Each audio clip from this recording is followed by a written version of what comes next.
I welcome you to yet another inspiring session of your Induction Ignite 2020.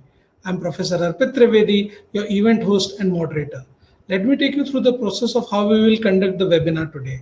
Our guest will address the batch for 60 minutes. First 50 minutes will be knowledge sharing, and last 10 minutes will be question and answers. Students are encouraged to put their relevant to the topic questions in the chat box. It is now my great pleasure to introduce our notable speaker of the day, Lt.Gen. Dalip Bharadwaj. Lt.Gen. Dalip Bharadwaj, PVSM, VSM, was commissioned in June 1971 in the Armored Corps. He participated in the 1971 Indo-Pak War. During Sir's 40 years of distinguished service in the Indian Army, he held a variety of command, staff, and instructional appointments. Sir was nominated to attend a long course in Leningrad, former USSR, in 1982. Selected to lead the first Indian contingent to the UN peacekeeping forces in Lebanon.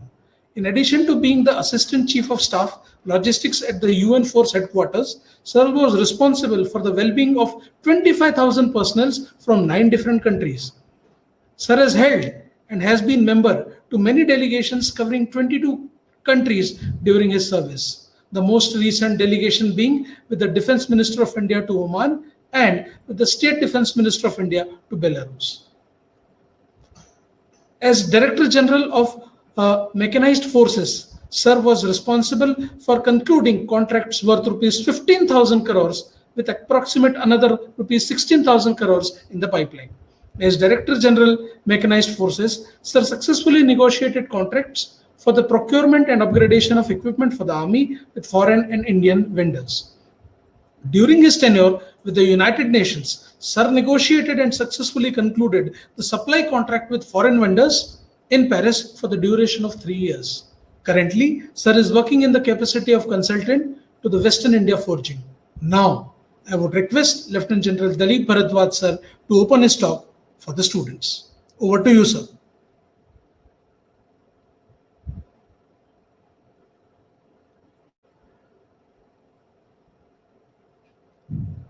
Sir, your mic is not on, sir. So you're not audible to us. Good afternoon to you all. Good It's afternoon, a pleasure sir. once again to be at IIBM and a special pleasure to speak to the students of the batch of 2022 who are today at the threshold of a very important phase of your life. And that is the next 2 years at IIEBM. I take this at this point. I'd like to thank Colonel Vinod Marwa, my dear friend, who's your chairman, Dr. Jay Singh, your MD, and Dr. Poom Nikam to invite me once again over here at IIBM to speak to you. And before I start, a happy Raksha Bandhan to all. May it bring peace and harmony to you all and good brotherhood to all of you and your family. My talk today will be on, just a minute. My talk today is on your potential unlimited. I felt that it is very relevant that I speak to you regarding your potential, which you have within you at this crucial juncture, so that ahead you will always benefit from the same. The aim of the talk is to kindle a spark in you to enable you to achieve your life's ambition to your full potential. I have divided my talk in a number of phases. First, I'll be talking to you about the attributes of success, the 4 pillars of success. I will enunciate them.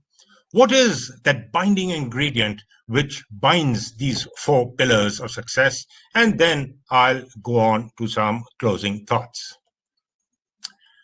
Firstly, don't accept a life of mediocrity.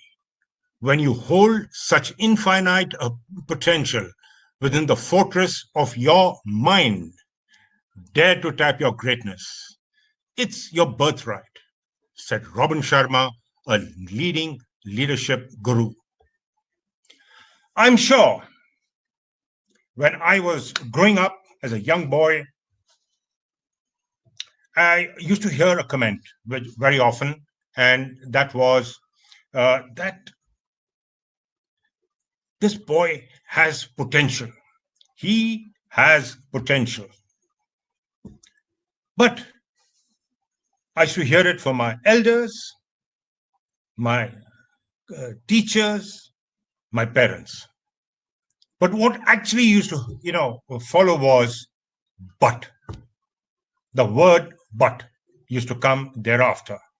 And then they used to come out with a number of problems as to why I was not achieving my full potential. But he is not hardworking. But he does not concentrate. But he is not serious. I'm sure many of you would have heard variants of this in your lifetime too, up to now. The point is that we've all traveled in the same journey. And I used to wonder as to why is it that our parents, our elders used to come out with this? And what is it that is so different from me and others who were possibly more successful than me at that point of time? And so as the years went by, I started studying leadership. I started reading the autobiographies of large number of successful people. And there was one thing that was common right across that, and that was a winning mindset. All of them had something very special in them, that they were there to win and do the best. Now, the point is, having said that, one always wondered that how do you get into success? Is success my birthright? Success is something which doesn't come by accident. You got to plan for it. You got to struggle for it. You got to work hard for it. And then nobody can deny you success. Every person in this planet is unique. It is in their ability to tap into their personal potential. Some learn to harness their potential very early in life. Some take a little time and then they read up and they catch up, but they catch up very fast. And then there are some who just don't harness their potential at all, and life just passes them by. Now, whatever you expect from life, you will get.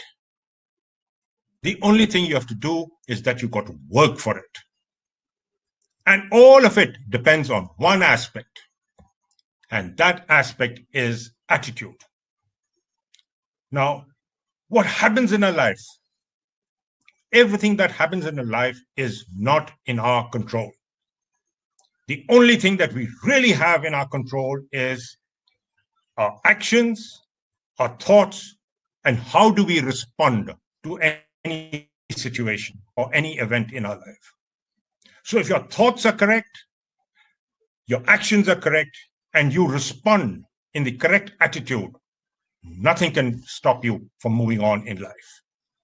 So therefore, all successful people just keep looking at what their attitude is. Because the point is that you cannot control everything in your life. I can't control the weather. I have no control on the economy of the nation. I have some control on my own economy. I have no control on the traffic of the roads. But all these result into some sort of an incident or an event of which I have control. And that control is my thought and how I respond to it.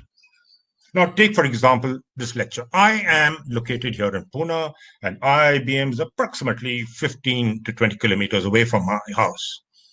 And when I used to come to deliver this lecture, I used to say, okay, how much time does it take? Well, if on an empty road, it'll take me approximately 25 to 30 minutes to reach. But what happens when there's traffic? What happens when it's raining? What happens if the taxi that I've asked for comes late? So I have to plan for all these. And I have to ensure that my time plan is correct so that I arrive at least 15 to 20 minutes prior to my lecture, so that I don't have to come there and say, oh, I'm so sorry for having come late, but things are beyond my control. The traffic in Pune is terrible. Why should it be such? Why should it be? Because it is for me to have planned my move from my house to the college well in time to ensure that I'm here. So the point is that it is my attitude which I have to project, and I'm projecting to you as students today or anywhere, is what controls all my actions that will happen. It is the attitude which you have to adopt every day, and you have to embrace it. And that is what which will actually get you here. So the only thing that you have got any control over is that you have control over yourself as to how you're going to play on that one string in your instrument, and that is your attitude. I am convinced that in my life I have studied a number of situations that I have been in, and I've realized that it is only 10% of what actually happened to me. The balance 90% was a result of how I responded to that incident. And so it will be with you. So therefore, you have to change your attitude when you confront any situation in life. Your attitude will depend how you respond to the events in your life. In psychology terms, it is called locus of control.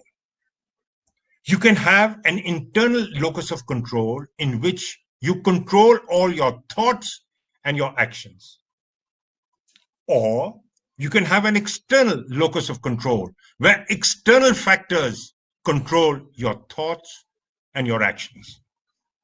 Now, all successful people that I've read of have an internal locus of control. So therefore, they are in full control of the situations which they confront in life.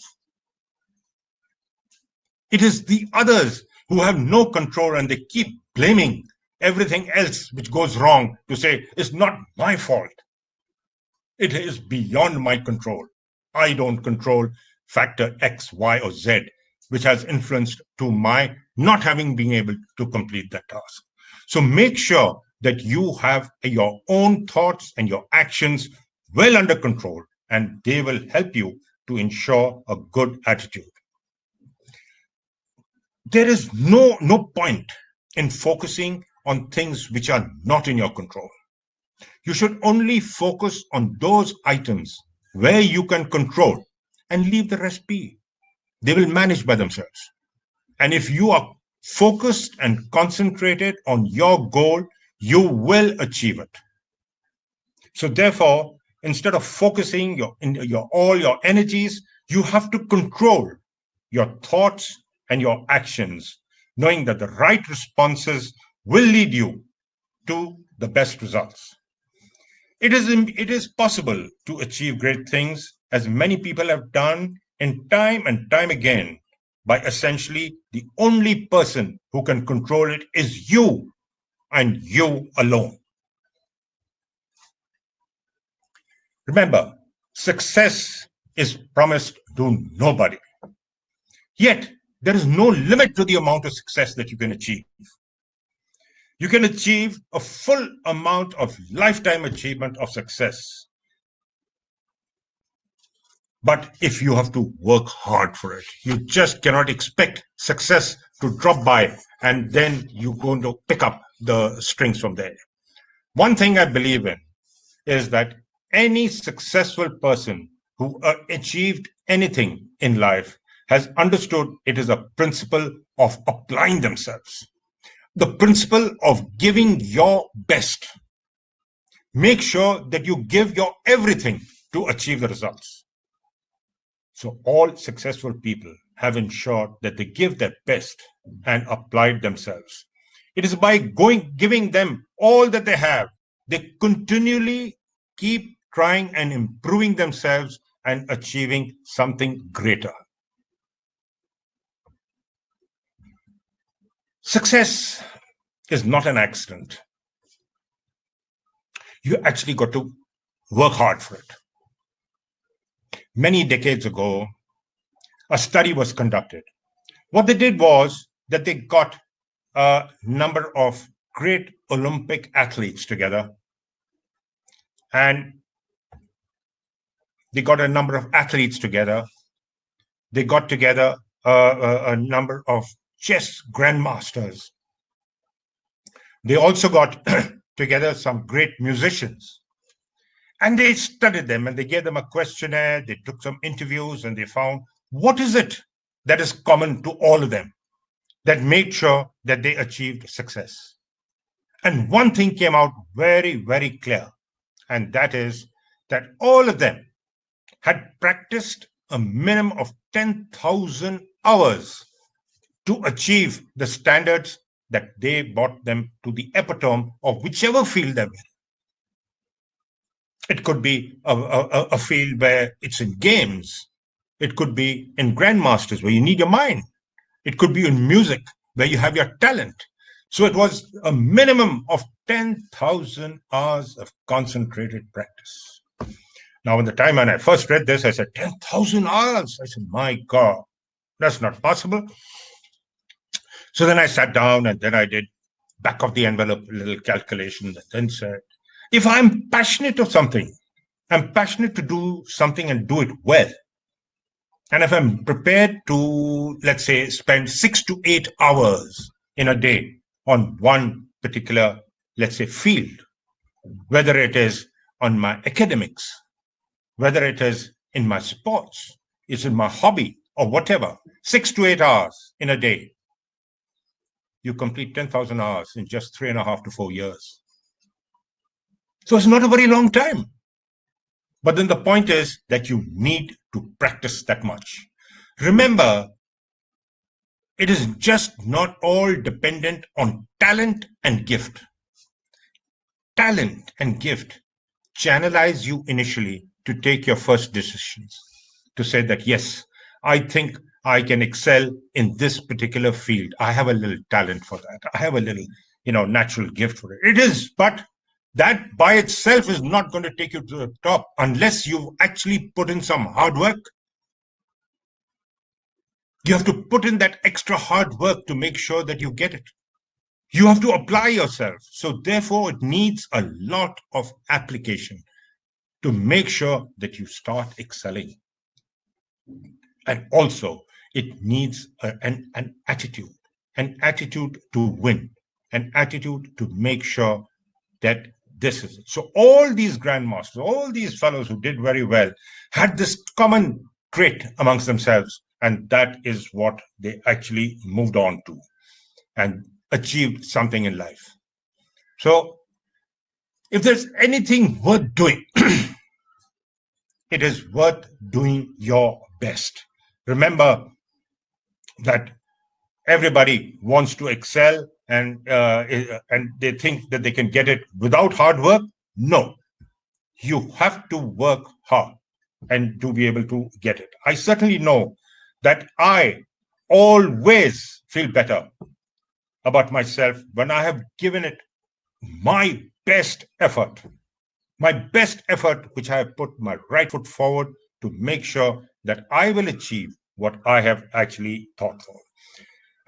And one thing is that as long as I have tried my best, then I'm not too worried about the results. If there are any disappointments in life, I will be able to take them on, to realize that, yes, I tried my best. I have given it my best shot. Maybe there was somebody better than me. I will be able to mentally accept that little extra favor. Over here, I will digress a little and give you a personal example. Now, when I joined the National Defense Academy, along with me was Colonel Vinod Marwa, your chairman, and both of us were in the same squadron, and we were there in ND as first timers, greenhorns, as they say, and we were at the brunt of everything. And as luck would have it, we had a little bit of talent and a little bit of gift.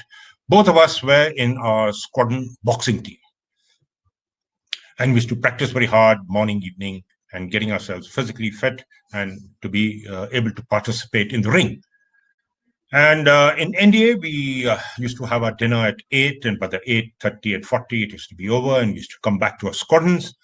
And everybody used to head straight for the ante room because that was where the music was, and we used to taste where he was just relaxing, enjoying themselves, hearing good music, playing billiards, table tennis, or just reading a book. And then the announcements used to come that all the guys who are in the squadron boxing team assemble in the central lobby. And there will be, running soon after dinner in our jerseys, trousers. Those days never had tracksuits, and then used to come down onto the central lobby and then start thumping the road. After running 5 to 7 kilometers, used to come back to the squadron and start punching the bag for the next half an hour to 40 minutes. By the time you're really fagged out and dead, your dinner well digested, that's the time we used to hit the sack. But one used to wonder, what the hell? The rest of the guys, all my friends, were enjoying themselves in the ante room, and here were we putting those extra hours in.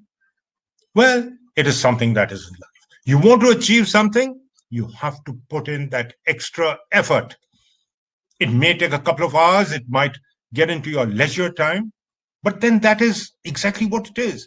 But the joy that we got when we went to the ring, you're alternate burning, thumping, and then you win the medal, if you do. Well, if you won it, he gave you all the joy. If you lost it, then you said, fine, I put my best. There was somebody better than me, and you accepted it in life. So that is what I say. If there's anything is worth doing, it's worth doing your best. Remember, life is just not a crash course. Do you accept what life just throws at you? And how do you respond? You respond because of a positive attitude. You have to be positive. There will be many, many different obstacles which you will confront in life. There will be many setbacks, disappointments. You've got to take them all in your stride. And if you're positive, you will be able to easily overcome them. However, if you don't have that positive frame and then you keep having a wrong attitude, then you will have problems. You'll have problems firstly in your mind and then with your environment and then moving on ahead. The problem is that most people, when they come against the first obstacle in life, they say, oh, this is beyond me. And they turn back. Now, I'm not doing this. I can't do it, so what's the point? And they are the failures. Don't avoid a challenge. Accept a challenge for what it is, and then move on ahead. Because that is how you are going to excel. There's no way in which you should run away from a problem. If there's a problem, look at it, take it head on. Now, here I'll give you an example, a little bit of advice. When I was all of 16 years, just passed out of school, on my way to India, and like everyone, which you must have experienced when you're going on a new phase of life, you have a family dinner. So we were having a family dinner the day before I was leaving for India. And everybody was in a great mood. Okay, look, the boy is going ahead in a new field altogether, a new chapter in his life. And then at the end of dinner, my father, who was in the Air Force, very wise man, a man of few words, but when he spoke really from the heart, and he knew exactly his words were measured. So he told me, he said, son, it's a new chapter in your life. You're going to go it alone. This is the chosen career that you have taken, and you're taking the first step. Now remember, life is like a 110-meter high hurdle race. At every 10 meters, there will be a hurdle. You have to cross it. But the rules of the game are that if you cannot cross the obstacle, drop it. But keep running. keep running to complete the race of your life. So also it is with everybody. And I realize now that I'm well and retired, yes, there were many obstacles, many difficulties that one confronted. Many one crossed because I had planned for them. I had catered for them. Some unexpected. Something came unexpected, then that's the time you change plan. Take a detour. But move on. So that's the advice that I'm also going to give you, is that just look at it that way. Don't get overawed by any obstacle, any setback that you receive in your life. Now, I come to the next phase of my talk, that is the 4 pillars of success. There are many attributes that make up a winning attitude. Many attributes. You can read any number of books on the subject and then look at it, and everybody will give you something new. I have chosen 4 attributes which I will concentrate on today so that you are focused on just those 4. The four that I've chosen are persistence, first. Second, optimism. Third, constantly raise your game. And lastly, enthusiasm.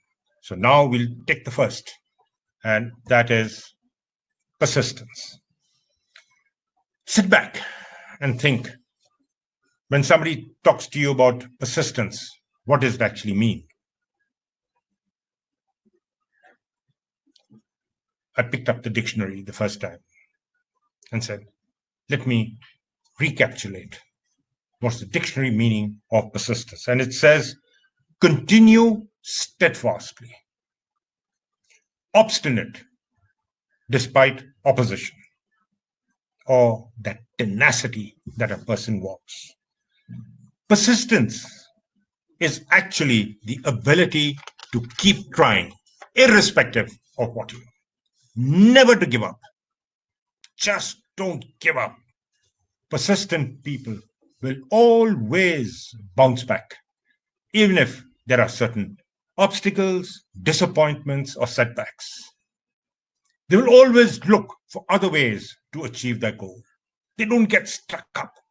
They don't get claustrophobic. They don't get caught up in any sort of external focus or a locus to be able to say that, oh, I can't do it anymore. No, they understand it is their choice. It is their choice to keep fighting and keep moving ahead. Now, many of you, I know, may have chosen marketing or sales as the area of speciality. And then you will have your regional sales manager who will come and say, okay, I'm going to set you chaps a target. And I want a target to be achieved. The target that I want you to achieve in the first quarter is so much. Second quarter, half yearly, third quarter, fourth quarter, and final year. So he gives you the first quarter target. And then he says that, this is what I want you to achieve. Now go ahead, son, go and get it for me. Then you make out a plan and then say that this is how I'm going to achieve my target, and then you move. After the first month, when you suddenly realize, oh God, I should have achieved so much in the first month, but I haven't reached that target itself. Now that's the time when you've got to sit back. That's the time you've got to sit back and think, what has gone wrong in my plan? And whatever has gone wrong is that now you reassess your plan and say that, all right, I may not be able to get it this way, but let me change tack. If I change tack, possibly I'll get better results. And I'm sure you will. Why? Because you're persistent. You've just not given up. You say, okay, let me try it. Let me try another method. And these challenges, setbacks, disappointments, remember, they're all part of a journey, part of the journey of life in which you have to move on ahead. So as they say that all these setbacks are part of life. You only fail if you stop trying. So think over it. It is something that if you just give up and say, okay, I can't do it anymore, that's the time when they say, okay, let's get somebody else and then move it on. So make persistence a part of your life and you will surely achieve success. And that brings me to the famous quote, which all of us in the army keep referring to: when the going gets tough, it's the tough which get going. It's a commando. So make sure that you always keep badgering and persistently achieving what you have set out to be. My next one, of course, is optimism. Now, when I look at optimism, what does it strike you? What do you mean by optimism?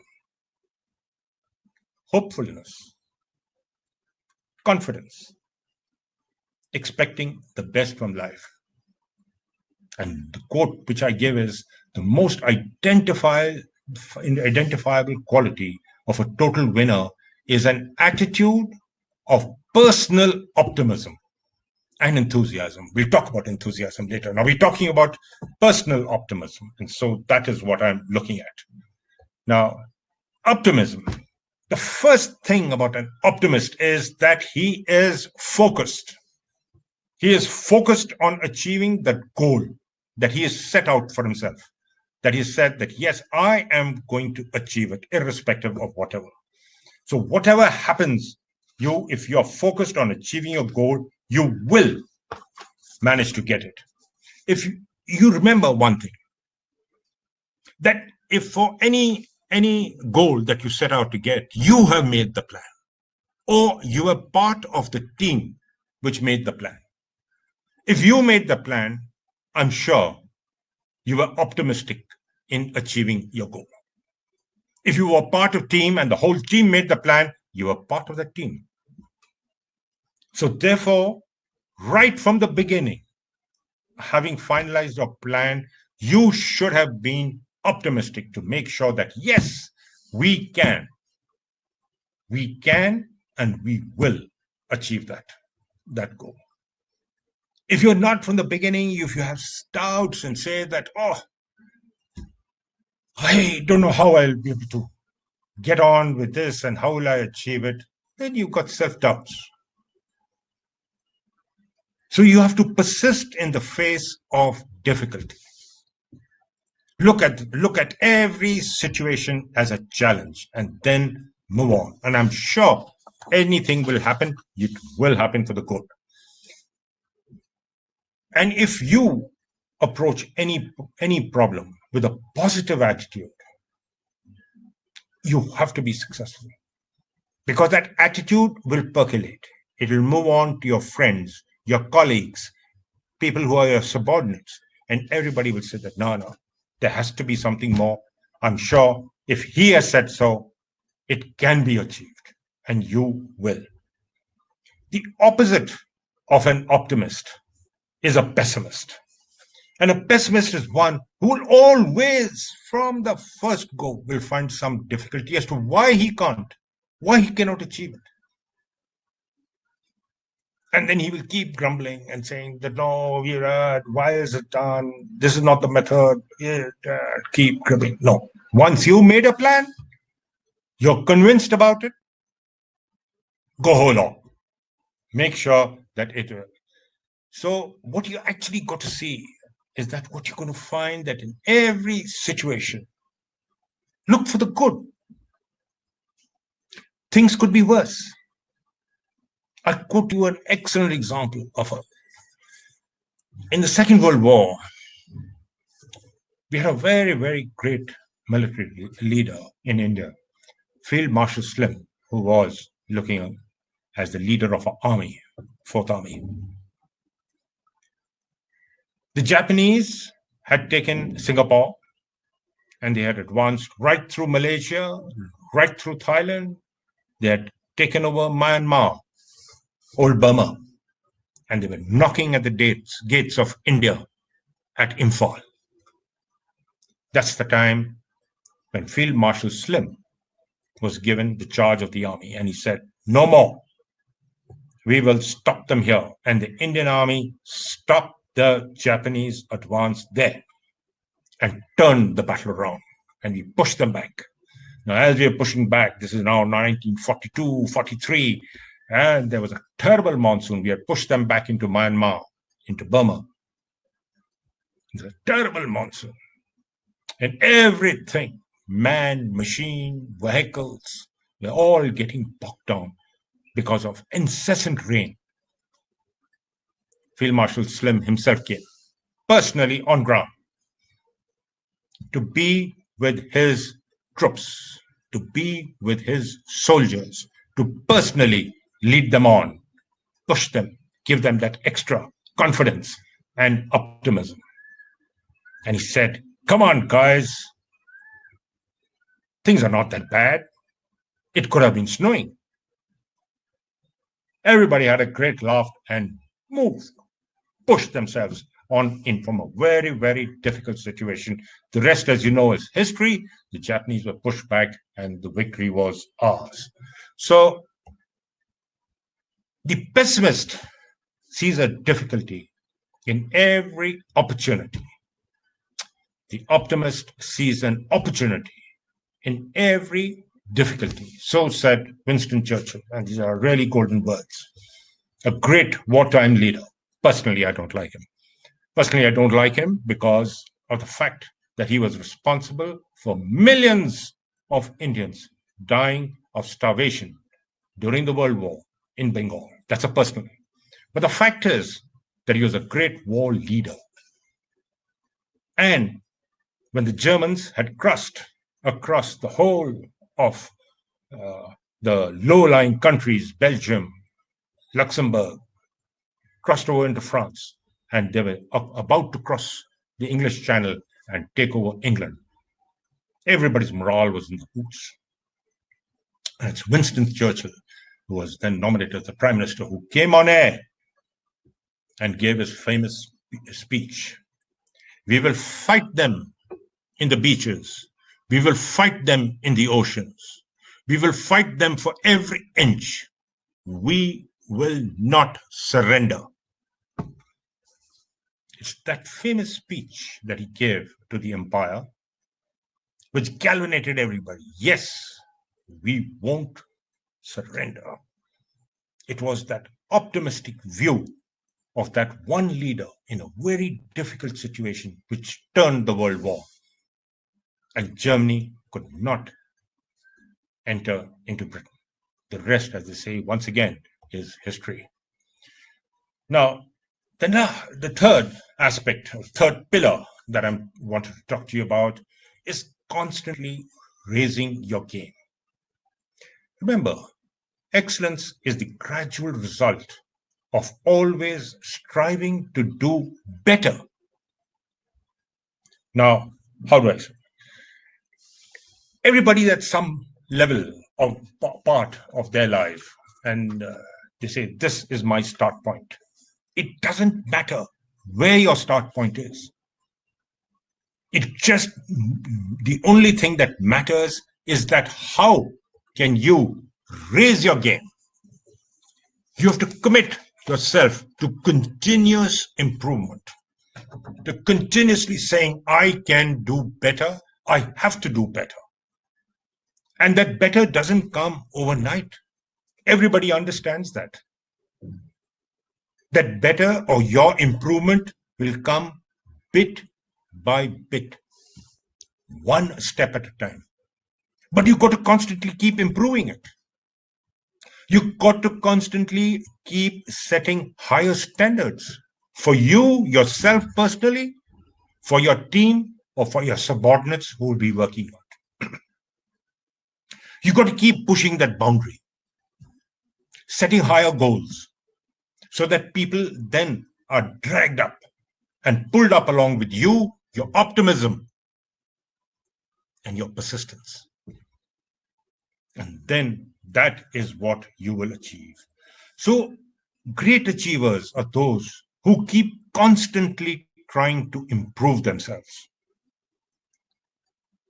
And the more you do it, the better it actually comes. Now, actually, when you look at it,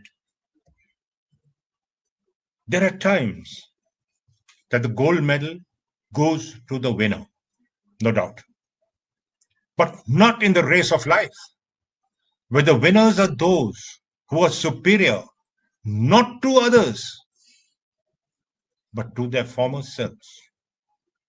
Remember, you're not always competing with somebody else. That I have to do better than him. No, that's a wrong attitude. Just look how you are going to compete with yourself. How would you improve yourself every year? In the army, we've got a thing called a raising day. A raising day is the day when your unit was raised, and there's, everybody gets together. Your former officers, JCOs, and men, they also come back with a little bit of a celebration. That's part of the ceremony. But what everybody looks for is the crux of the matter, in which the commanding officer gives an introspect and gives a report of what the unit has done in this last 1 year, and says that, look, this has been my result. Every subordinate comes ahead and said, my squadron, my company, we did this. It's like your annual report. Now, at the end of the annual report, what is it? It's the basis of your plan for the next year. So also, as you do this plan and this introspection and this study for the whole unit, the whole company, your own civil companies, your firms, or any institution that you're going to join, you have to do it in a personal level too. In the personal level, you will have to see as to, yes, in this last 1 year, what have I done to improve myself? How have I achieved any additional qualification? Now, you can't every year get a qualification, but then you can always say, okay, this year I have not improved the qualification, but I've improved my skill in my hobby. I have added 2 more hobbies to myself. That is also improving your mindset. Or you can say that, yes, I have looked at my financial savings, that in this 1 year I had planned that I would put in so much money in my financial saving for a rainy day. Have I achieved it? So you have to do a little bit of introspection and then see. And then that is the time when you realize that you're not competing with anybody else. All you're doing is just looking inward and to say that how better can I do? Now, progressive overload. I'm sure all of you, or many of you, both boys, girls, have gone to the gym, and the girls who may not be going to the gym have gone and doing some Zumba or some activity out over there. Now, one principle is that you've got to keep increasing the weight gradually. Keep increasing the duration of the exercise gradually. Because if you're going to keep adding and lifting that same amount of weight over the same duration, your muscles are not going to grow. They'll remain static. But if you want your muscles to grow, you have to increase the weight. You have to increase the duration of the exercise for it to increase. So also, if you're going to increase the size and strength of your muscles, you have to do it to your mind. Then you have to put in that additional qualifications have to be achieved. In my 40 years of service, apart from the first 4 years of training in which we came up to graduate level and everything, I have done a total of 13 army courses, including civilian, to get additional qualifications, to be able to perform my job better, perform my task better. 13 of them. So in my 40 years of service, for nearly 4.5 years, it's been on academics, trying to improve. So also it will be with you. You cannot say that, yes, I'm out from EBM with an MBA degree. That's it. I've done with studies. No, it cannot be. After a year or two experience in City Street, in the world of marketing, sales, whichever it is, finance, or whichever way you've taken, you'll realize that you need additional qualifications and you've got to plan for it. So therefore, keep increasing the load. So life, as I say, is about continuous growth and improvement. You've got to keep at it over and over again, all over the years. So if you want to make some progress in life, then look at it internally and see how best you have to, and commit yourself to that improvement.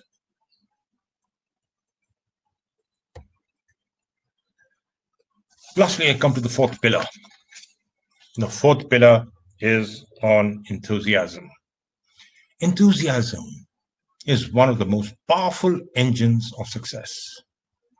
When you do a thing, do it with all your might. Put your soul into it. Stamp it with your personality. Be active, be energetic, be enthusiastic and faithful, and you will accomplish your objective. Nothing great was ever achieved without enthusiasm. So, as I say, what is enthusiasm? How do you get it? Eagerness, enthusiasm, eagerness, motivated, ardent, lively interest, passionate. You've got to have these. There are many, many other definitions of what enthusiasm is. But as I say, successful people have enthusiasm in bucket loads. They're excited. They're excited about doing anything. And their excitement is infectious.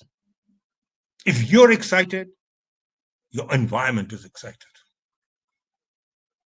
They're enthusiastic. They say, yes, he is a leader. Let's follow him. Why? Because he's very, very clear. He's optimistic, he's enthusiastic, and he knows which is the goal he's set for himself. So once you have these qualities and you display this attitude out of life, then nothing can stop you. You have to achieve great success. As I say, enthusiasm is contagious, and so is lack of it. So if you find a lot of people who are lethargic, they don't have that extra bit, then you realize that, my God, he's just doing it to complete the work. That's it. He's not actually putting his soul into it. He's not putting his heart into it. So then what do you expect? The results? The results won't be there. So whatever you do, pick up a small bit. But whatever you do it with full enthusiasm. Now, lastly, I've come and I've talked to you about the 4 pillars, as I said, of a great attitude. I've just taken 4. Great attitude. Now, what is it that binds these 4 factors? What binds these 4 factors is discipline. One thing that you have to realize is it's discipline which will put everything together. Your personal discipline, your discipline of your organization, which will ensure that you will achieve the targets. So what is discipline? Discipline is doing something even if you like it or not. If it means that you've got to get up early in the morning, or you've got to sleep late at night to complete your work, you have to do it. You have to lead a disciplined life in which it is you have to look after your health, which is most important, especially in today's environment that we are all in. You have to ensure that you are in good health. And that can only happen if you have self-discipline. You have to ensure that you will put in those extra hours and you will abide by certain rules so that everybody is together moving as a whole. And that can happen if you're disciplined, you're the leader. You set the discipline, you set the standards, and your subordinates are just following you. So, as they say, with self discipline, almost anything is possible. Now, when you lack discipline in your life, you end up believing the stories, the excuses, and say, "Oh, I couldn't do it because it's too taxing. I can't get up so early in the morning, or I can't, put in so much of hard work." So your mind is distracted. Everything goes for a 6, and then you go down. Now, I've got some closing thoughts for you, especially which I've come out with. When I was young, my mother used to be very curious and used to ask me certain questions at school. Who are your best friends? I said, why is my mother asking me who my best friends are? So I said, oh, so and so. He said, well, call them home. I said, okay, next time I will. So it was some excuse or the other and a little bit of prodding from her. I'm going to make some good sweet dishes for them. Call them home. So I did. So I brought them home, and then they all very well, and she made a big, event out of it, and everybody was very happy. And I never realized what it was till much, much later when I've grown up. I had children, my children. That what she was actually looking at was to find out what is the company that I'm keeping. Are my friends more equally less enthusiastic or less confident with me? Are they also going to pull me up along with themselves? Am I fitting into them, into the team? It was just an assessment that she was possibly doing. I realized that very late. So then, what do I advise you? It is you are judged by the company that you keep. It's a company that you keep which will push you up, keep you there, or be with you in your bad times. It is your friends which always will be with you. So you got to choose your friends very carefully so that you're compatible and you'll all move in the same direction. The second is you all got to develop a vision. Develop a vision and plan for your future. Because without a plan, there's nothing. I'll talk about it a little later. Remember, you got to dream. Dream and convert those dreams to reality. You have to ignite that imagination in yourself. This is the time. This is the time that you have to do it. This is the time when you are now on that threshold to take that leap ahead. Is that you got to ignite your imagination to say that, yes, this is what I am going to do in these 2 years. At the end of these 2 years, this is what I'm going to achieve. And thereafter, sky is the limit. And that's what I'm going to do.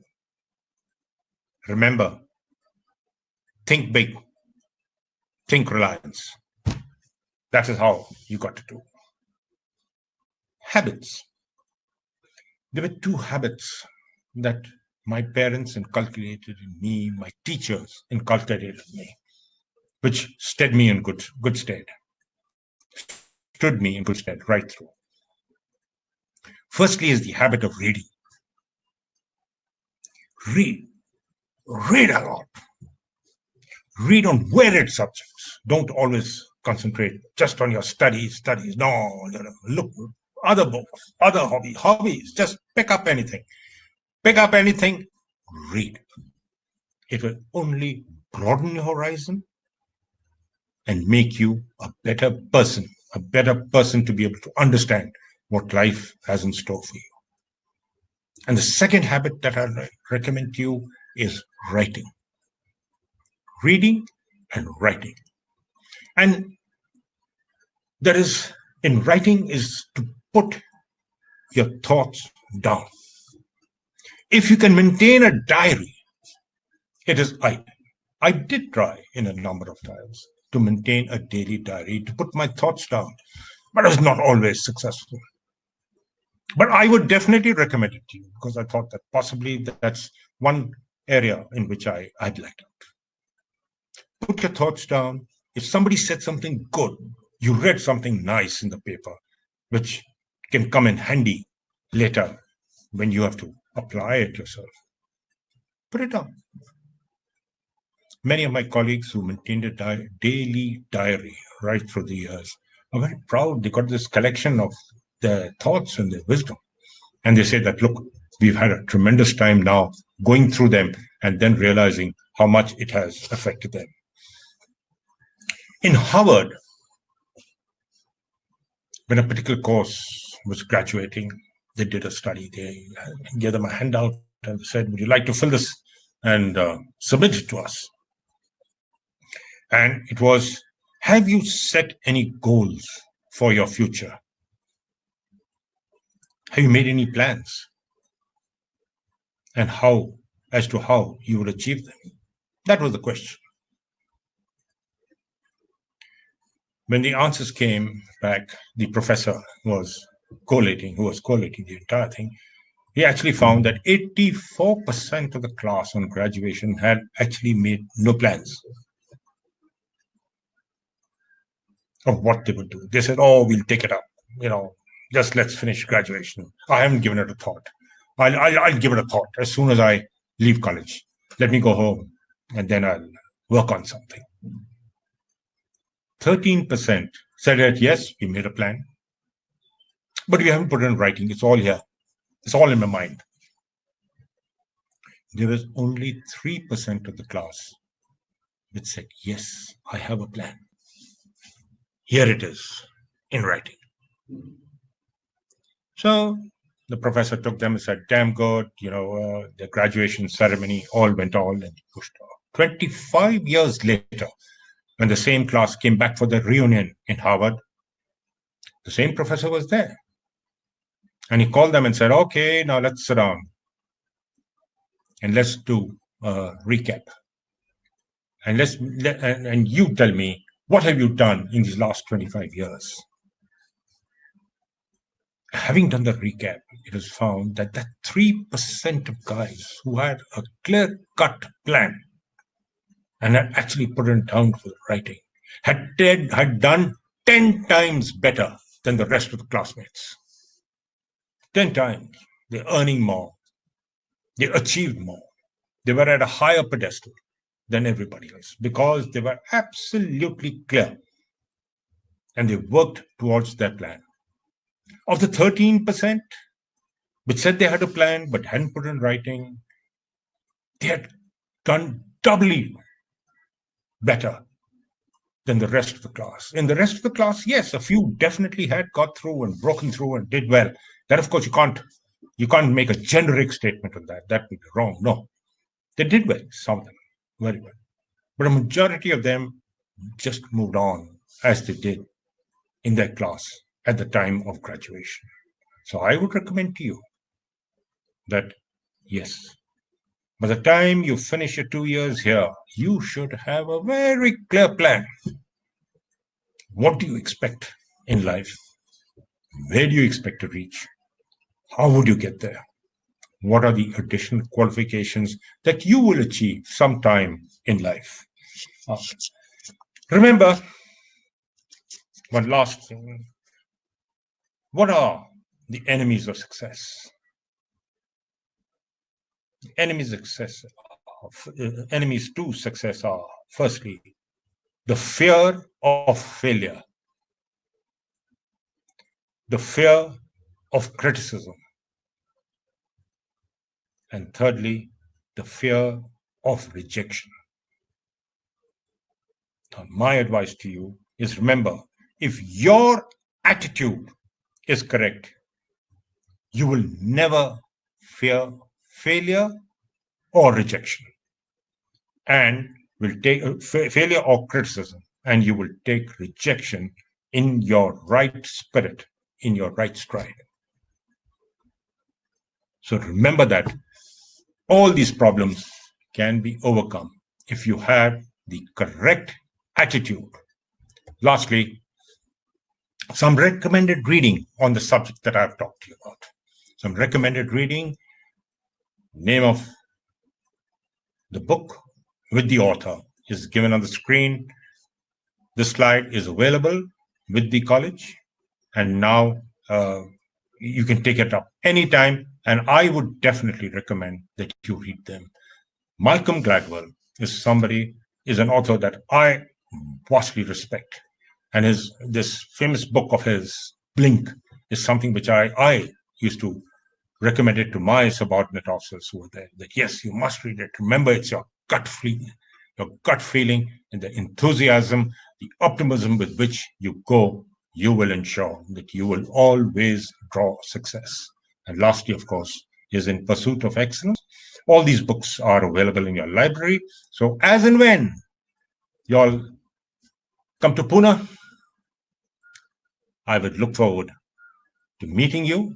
Definitely come to the college and meet you all. And now, if there are any questions, it'll be a pleasure to be able to answer them.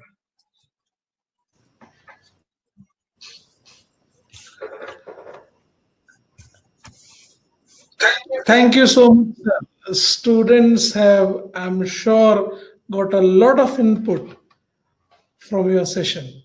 Sir, I have a couple of questions Yes. lined up for you. Uh, ask them one by one.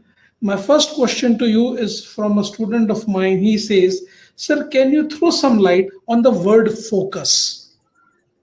Yes. Focus on two aspects.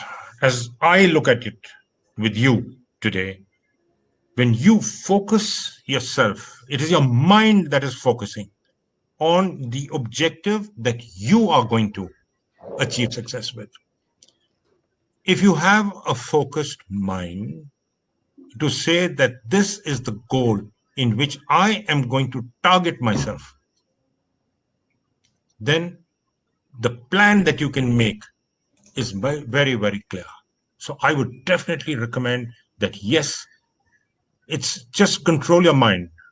It's all a mind game that I kept repeated 2-3 times. I've come in my lecture in which I brought out that it's a mind game in which you have to focus all your energies in a positive. Don't focus on saying that, okay, now let me see, where's my devil in my mind? No, leave that aside. Just look at how you can improve your own self to achieve the goals that you have set yourself out to do. So that is how I have looked at and focused myself wherever I have to complete any task that was allotted to me in these past 40 years. Sir, the second question that I would ask you is one of the student has asked a personal question. He says, "Sir, how are you dealing, or how are you keeping yourself positive in the current time of this pandemic?" You know,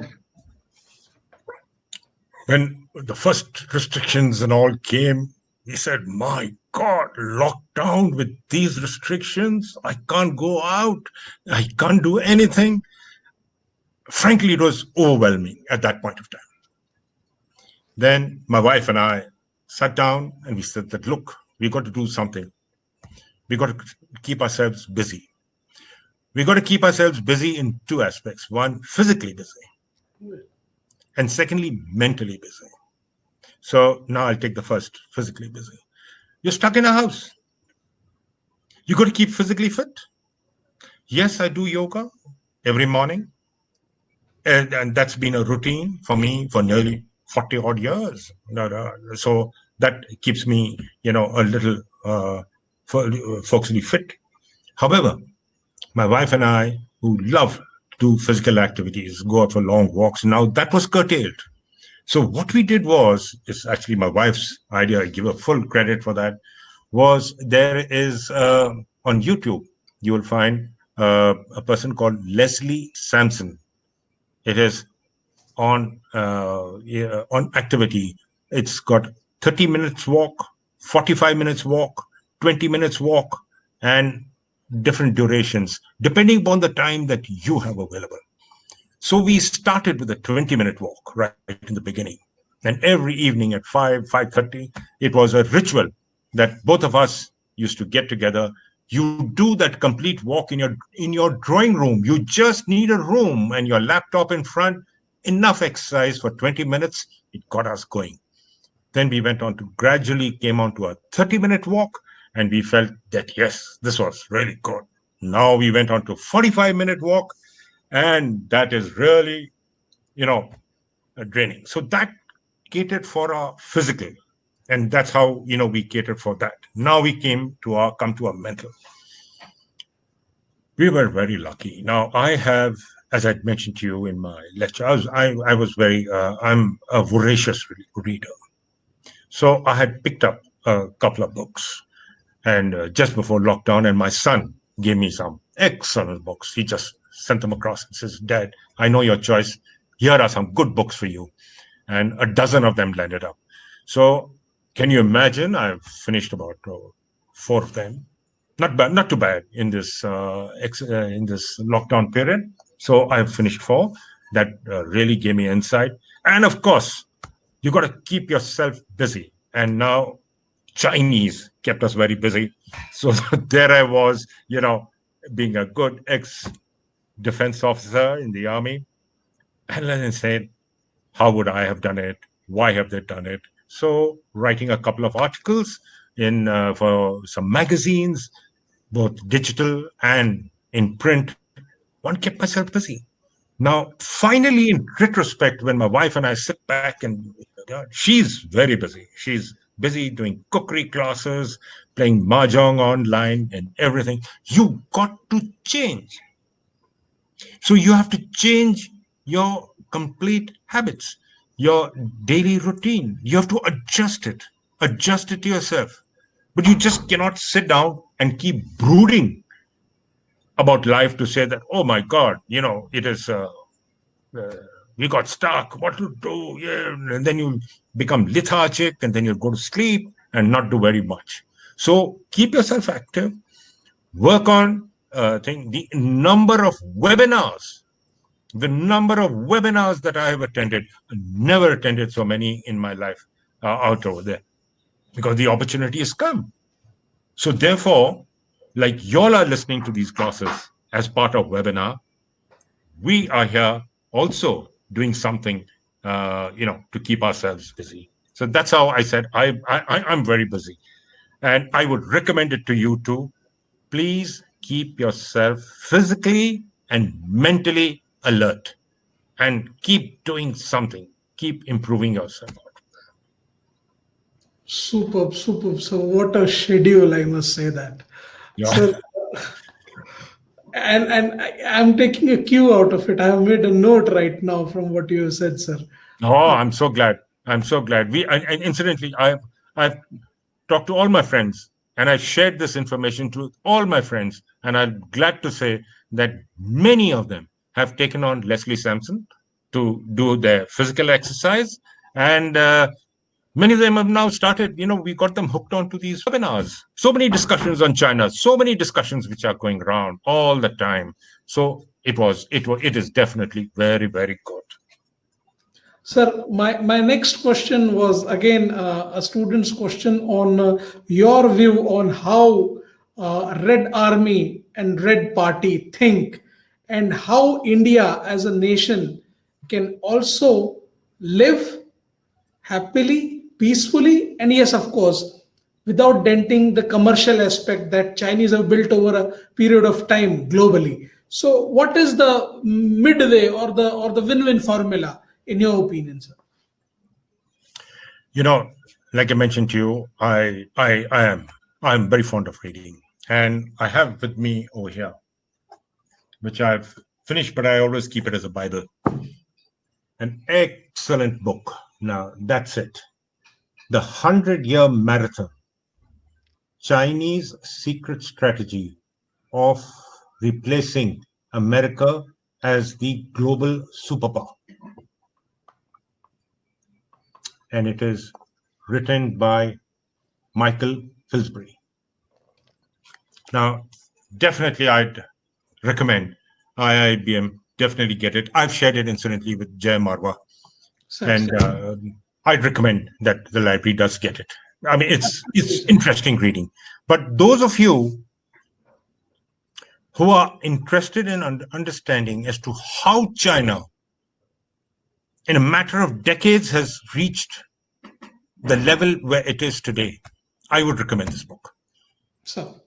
Because the strategy that they employed is phenomenal. Yes, you got to grant that person that. Yes, they had a plan, and they worked towards that plan. Now, as far as the incidents that are happening in Ladakh at the present moment, I know some of the students will be very, very interested. Just to give you a little history in that. You see, the point is that the border between India and China was never demarcated properly. The British, who made the border and delineated, made the border unilaterally and sent the map to China. They got the Chinese over and said, sign. This is the border, which included Aksai Chin, what it is today, and going up right down to Arunachal. And they said, sign. Now, the Chinese are very, very smart man. And he's not a fool. And what they did was they just initialed. So later, when we said that this is the border, he said, who said so? This I'm talking about the 50s. Who said so? He said, you signed it, He says, where's the signature? I said, yeah. He said, no. He said, that's just an initial to say that we have received this, but we don't approve it. So, like the Chinese dragon, they kept this right through. They didn't agree to what the boundary that was laid down by the British. In 50s, when our nation had enough problems integrating as a nation, a young nation trying to stand on its feet, we had a problem with Pakistan in J&K. So therefore, we were not concentrating on our northern borders. Neither did we have the resources. That is a time when China acted. Firstly, they took over Tibet, 53. The Dalai Lama left, came to India, 57. They took over Xinjiang from the Central Asian republics and added that territory to them. Now, to connect Xinjiang, which is near the Central Asian republics, with Tibet, they needed a road. And the only road was through Aksai Chin. And that is how in 52, 53, they started developing this road. Now, unfortunately, we did not have the resources, time, or the inclination to actually go and check it out. Yes, one patrol in 55 or so did reach and they said, oh, these guys are sitting here. But it was too late. They had already made the road and they claimed everything out over there. When we objected, Prime Minister Nehru objected. No, this is not in the spirit of. They said, okay, we'll resolve it. And typical to them, which they're doing even today, they keep pushing things in the back burner because they have time. They have time and they've got their own resources, and they said, okay, we will manage, don't worry. But we won't resolve it today. Because they want to keep something up their sleeve which will keep troubling you. So that is how, when finally we kept insisting that no, please come to the table and define the boundary out over there, they attacked us in 1962. They stabbed us in the back. And that is how we, as they say, lost our territory, lost oxygen to them. So at the end of 1962, they drew not a boundary, no, a line of actual control. They said, this is the line in which we control. We said, no, this is the line that you control. So the two lines, what they claim in 1962 and what we claim in 1962 are different. And because of this difference, this dichotomy comes. And that is what resulted in Despang, in Galwan, and all these. We're trying to resolve it. I'm sure, as far as you can take it, rest assured from me, the Indian Army is well placed. We are ready, and we know exactly what our job is.